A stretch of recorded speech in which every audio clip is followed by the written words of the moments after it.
রোহিঙ্গাদের আবাসন ভূমি রাখাইনের অধিকাংশ দখলে নেওয়ার পর এবার বাংলাদেশ সীমান্তেও চোখ পড়েছে মিয়ানমারের বিদ্রোহী গোষ্ঠীর। টেকনাফের নাইখুংদিয়া এলাকায় নাফ নদী থেকে একটি ট্রলার সহ 12 জন বাংলাদেশি জেলেকে ধরে নিয়ে গেছে তারা। এর আগেও একাধিকবার এমন ঘটনা ঘটেছে।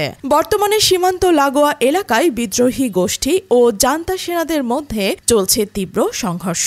সেই সুযোগে বাংলাদেশ সীমান্তেও অস্থিরতা বাড়াচ্ছে আরাকান আর্মি। কৌশলগতভাবে গুরুত্বপূর্ণ পশ্চিম সীমান্তের দিকে দ্রুত অগ্রসর হচ্ছে এই গোষ্ঠীটি। তাদের উপর ইতিমধ্যেই সতর্ক দৃষ্টি রেখেছে ভারত ও চীন। আল জাজিরার এক বিশ্লেষণধর্মী প্রতিবেদনে বলা হয়েছে, বাংলাদেশের সীমান্ত পুরোপুরি নিয়ন্ত্রণে নেওয়ার চেষ্টা চালাচ্ছে আরাকান আর্মি। বর্তমানে 17টি শহরের মধ্যে 14টি তাদের হাতে। পশ্চিম সীমান্তের দখল এখন সময়ের অপেক্ষা মাত্র।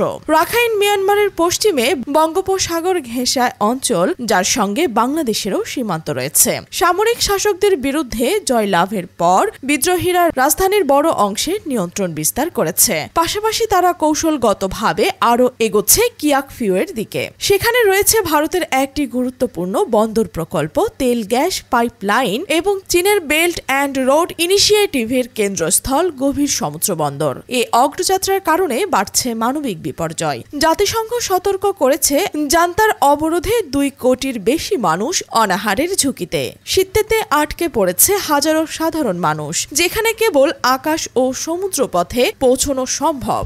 দক্ষিণে কিয়াককিউ ঘিরে চলছে চূড়ান্ত যুদ্ধ। এখানে রয়েছে তেল গ্যাস পাইপলাইন এবং চীনের বিয়োগকৃত অবকাঠামো। গভীর সমুদ্র বন্দরের মাধ্যমে সরাসরি চীনে ইউনান প্রদেশের সঙ্গে যুক্ত করেছে মিয়ানমারকে। ভারতের স্বার্থ রয়েছে রাখাইনে। কালাদান পরিবহন প্রকল্পের মাধ্যমে ভারত চায় শীতে বন্দরকে উত্তর পূর্বাঞ্চলের সঙ্গে যুক্ত রাখতে। এই করিডর ব্যবহার করে তারা বাংলাদেশ এড়িয়ে বিকল্প বাণিজ্য পথ তৈরি করছে। কিন্তু এই নেটওয়ার্ক বিদ্রোহীদের নিয়ন্ত্রণে চলে গেলে আরাকান আর্মি ভারতীয় বাণিজ্যের ওপর কর বসাতে পারে। বিশ্লেষকদের মতে এতে ভারতের সঙ্গে মিয়ানমারের জান্তা সরকারের সম্পর্কের টানাপোড়েন আরও তীব্র হতে পারে।